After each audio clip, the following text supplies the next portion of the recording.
Hello, welcome to sumo biology online classes. तो NEET 2023 में एक क्वेश्चन आया था, the phenomenon of pleiotropism refers to. तो single gene affecting multiple phenotypic expression आप जानते हैं, लेकिन इसको थोड़ा हम लोग डिटेल में पढ़ते हैं।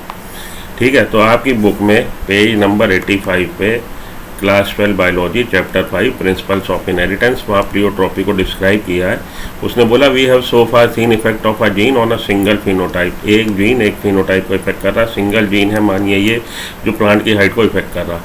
There are however instances where a single gene can exhibit multiple phenotypic expression. तो कई ऐसे रिपोर्ट भी हैं कि single gene multiple phenotypic character को एक्सप्रेशन को इफेक्ट कर रहा है। तो उससे प्लांट की हाइट भी गवर्न हो रही है, सीड का कलर भी गवर्न हो रहा है, सीड का शेप भी गवर्न हो रहा, उससे और भी बहुत सारे एंडोस्पर्म में उसका जो कॉन्फ़िगरेशन है वो भी गवर्न हो रहा है। एक एग्जांपल दे रहा हूँ आपको, ऐसा है नहीं, एक एग्जांपल दे रहा हूँ हाइपोथेटिकल कि single gene multiple phenotypic character को अगर इफेक्ट कर रहा हो, मल्टीपल फिनोटिपिक एक्सप्रेशन को इफेक्ट कर रहा हो, तो उसको हम लोग बोलते हैं प्लियोट्रोपिज्म।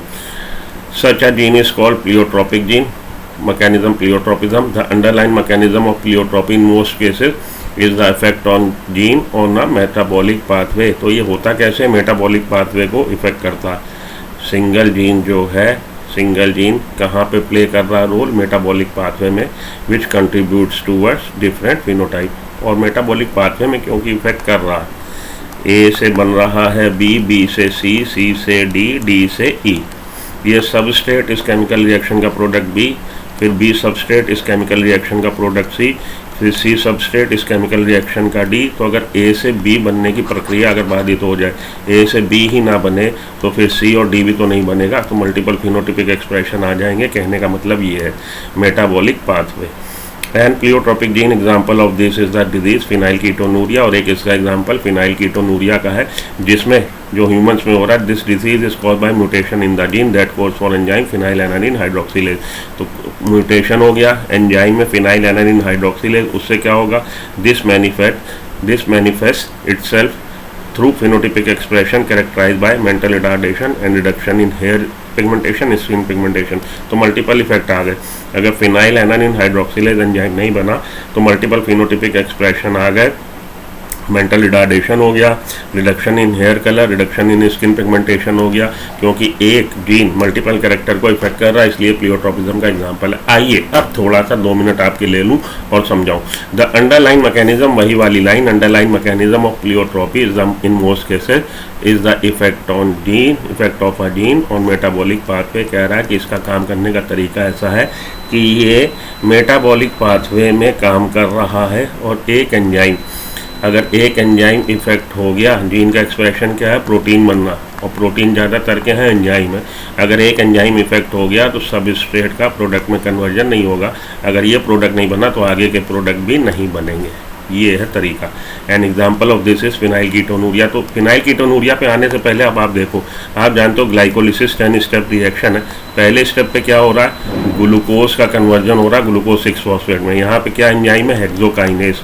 मानो हेक्सोकाइनेस अगर ना बने तो ग्लूकोज का कन्वर्जन ग्लूकोज 6 फॉस्फेट में नहीं होगा। ग्लूकोज 6 फॉस्फेट नहीं बना तो फ्रुक्टोज 6 फॉस्फेट भी, इसका कन्वर्जन भी फ्रुक्टोज 6 फॉस्फेट में नहीं होगा। हालांकि फ्रुक्टोज का डायरेक्ट फास्फोरिलेशन से फ्रुक्टोज 6 फॉस्फेट बन रहा, मानता हूँ, लेकिन फिर भी मानिए, एक एग्जांपल दे रहा हूँ कि अगर ये प्रक्रिया ना हो रही होती, फ्रुक्टोज का डायरेक्ट फास्फोरिलेशन होके फ्रुक्टोज 6 फॉस्फेट ना बन रहा होता, और अगर हेक्सोकाइनेस एंजाइम ना बन रहा होता, तो आगे के भी हमारे सारा जो है मेटाबॉलिक पाथवे गड़बड़ा जाता। ठीक है, एक आपको ये मैंने एग्जाम्पल के तौर पे समझाने की कोशिश करी। अब हम लोग फिनाइलकीटोनूरिया में आ रहे हैं कि फिनाइलकीटोनूरिया में क्या हो रहा है। आप जानते हैं म्यूटेशन हो गया किसमें, उस जीन में जो फिनाइलएलानिन हाइड्रोक्सिलेज बना रहा, सिंगल जीन म्यूटेशन हुआ।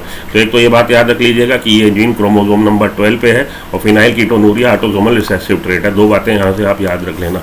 फिनाइलकीटोनूरिया gene responsible for phenylketonuria disease, that gene is situated over the chromosome number 12, और इस जीन के एक्सप्रेशन से क्या बन रहा है, फिनाइलएलानिन हाइड्रोक्सिलेज एंजाइम बन रहा है। ये ऑटोसोमल रिसेसिव डिजीज है। In case of homozygous recessive individuals the disease shown its full blown effect. जो होमोजाइगस रिसेसिव इंडिविजुअल होंगे उनमें डिजीज खुल के सामने आ जाएगी। This manifest itself through phenotypic expression characterized by mental retardation. मानसिक रूप से पूरी तरह स्वस्थ नहीं होंगे, उनकी वृद्धि मानसिक पूरी नहीं होगी, reduction in hair colour and in skin pigmentation. Hair colour कम होगा, स्किन पिगमेंटेशन हल्का होगा। And due to failure of conversion of phenylalanine into tyrosine, phenylalanine का कन्वर्जन टायरोसिन में कौन करा रहा? Phenylalanine hydroxylase. वो एंजाइम बना नहीं तो कन्वर्जन नहीं होगा, which is precursor of thyroxine. Tyrosine का कन्वर्जन हो रहा है थायरोक्सिन में, the thyroxine synthesis get effected, तो थायरोक्सिन सिंथेसिस भी बाधित हो जाएगा, लीडिंग टू डेफिशिएंसी, जिससे थायरोक्सिन की डेफिशिएंसी हो गई। Thyroxine is essential for normal development of mental faculties such so there is mental retardation, तो मेंटल फैकल्टीज पूरी तरह से डेवलप नहीं हुई, मेंटल रिटार्डेशन हो गया in case of phenylketonuria. Gene for phenylketonuria in human being also interferes with synthesis of melanin pigment जो control कर रहा colour of hair, that is why mutation in gene that code for enzyme phenylalanine hydroxylase shows pleiotropic effect, इसलिए इसका pleiotropic effect आ रहा। तो देखिए हो क्या रहा, फिनाइल एनालिन का कन्वर्जन टायरोसिन में कौन करा रहा? फिनाइल एनालिन हाइड्रोक्सिलेज, जो जीन सिचुएटेड है वो था क्रोमोसोम नंबर 12, तो फिनाइल एनालिन हाइड्रोक्सिलेज, ठीक है, इसको आप ऐसे लिख लीजिए और नॉर्मल जीन को ऐसे लिख लीजिए। जिनमें होमोजाइगस डोमिनेंट है वो लोग ओके हैं, जिनमें होमोजाइगस हीट्रोजाइगस डोमिनेंट है वो लोग भी ओके हैं, कैरियर होगा, और जिनमें ये जीनोटाइप होगा, दोनों जगह आपके रिसेसिव एलील आ गए, वो आपको दिखा देंगे डिजीज कौन सी, फिनाइल कीटोनूरिया। तो टायरोसिन नहीं बना, टायरोसिन को कन्वर्ट कर रहा है थायरोक्सिन में, कौन? टायरोसिन परऑक्सीडेज, ठीक है। जब यही प्रोडक्ट नहीं बना, ए से बी नहीं बना, तो बी से सी कैसे बनेगा? और टायरोसिन का कन्वर्जन हो रहा डोपा में, कौन करवा रहा? टायरोसिन हाइड्रोक्सिलेज, तो डोपा भी नहीं बनेगा। और डोपामिन का कन्वर्जन करा रहा मिलानिन जो स्किन पिगमेंटेशन के लिए हम लोग के लिए जिम्मेदार है, और मिलानिन हेयर कलर, तो डोपा का कन्वर्जन मिलान, जब यही नहीं बना टायरोसिन, तो डोपा कैसे बनेगा? डोपा नहीं बना तो टायरोसिनेज एंजाइम डोपा का कन्वर्जन जो करा रहा है ये एंजाइम तो बन रहा, लेकिन जब डोपा की ही डेफिशिएंसी हो गई तो मिलानिन भी नहीं बनेगा। और डोपा का कन्वर्जन डोपामिन में कौन करवा रहा? डोपा डिकार्बोक्सिलेज, और डोपामिन का कन्वर्जन नॉरएपिनेफ्रिन में कौन करवा रहा? डोपामिन हाइड्रोक्सिलेज, यहाँ डोपा डिकार्बोक्सिलेज, ठीक है। तो ये आपका फिनाइल कीटोनूरिया का पाथवे हो गया, मेटाबॉलिक पाथवे कह लीजिए। तो बोला गया जो मेटाबॉलिक पाथवे, फिनाइल एनालिन का कन्वर्जन टायरोसिन में इम्पेयर्ड हो गया, बाधित हो गया, रिड्यूस हो गया, या कहिए नहीं हो पा रहा कि फिनाइल एनालिन हाइड्रोक्सिलेज बन नहीं रहा। क्यों नहीं बन रहा? क्योंकि पेशेंट सफरिंग कर रहा है किससे? वो जीन जो क्रोमोसोम नंबर 12 पे है, जो फिनाइल एनालिन हाइड्रोक्सिलेज बना रहा है, उस जीन में म्यूटेशन हो गया। तो म्यूटेशन जीन फॉल्टी प्रोटीन बन रही है या बन ही नहीं रही, एंजाइम बन ही नहीं रहा।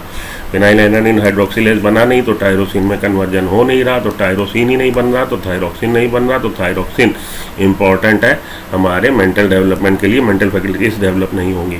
और डोपा नहीं बना तो डोपामिन और मिलानिन नहीं बनेगा, मिलानिन नहीं बना तो स्किन पिगमेंटेशन लाइटर और हेयर कलर कम हो, उसका इफेक्ट था। तो क्या हो गया? प्लियोट्रोपिक इफेक्ट आ गया। ये है प्लियोट्रोपी जीन और प्लियोट्रोपिज्म का एग्जाम्पल। ओके, तो इससे रिलेटेड क्वेश्चन इस बार आया, इंपॉर्टेंट टॉपिक था, मैंने कहा इसका डिटेल में आपसे बात कर लूँ। प्लियोट्रोपिक जीन पूछा जा सकता है ऐसे, वो जीन है controls is express only controls multiple trait, answer हो जाएगा प्लियोट्रोपी जीन कौन सा है? Controls multiple trait in an individual. और भी क्वेश्चन इससे जो बन सकते हैं उसको मैंने कहा दिखा दूं आपको।